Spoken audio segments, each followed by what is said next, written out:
put the bowl aside, and I already have a tablespoon of lemon juice. I have these sitting in lemon juice because then they don't oxidize.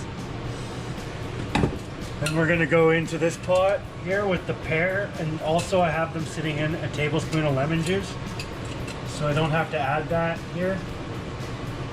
Same with the strawberries, I'll have to add the lemon juice too actually.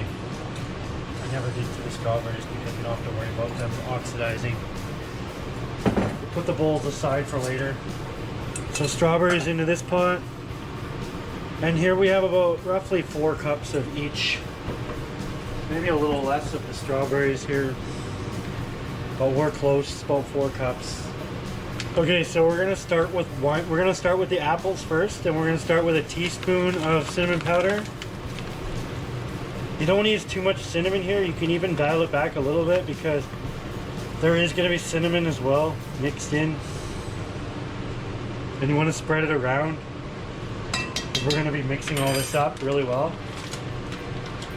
There's also nutmeg we're putting into the apples here, and that's just a 1/4 teaspoon. Throw that in. Also allspice, we're going to throw in a 1/4 teaspoon. Okay, set this aside here.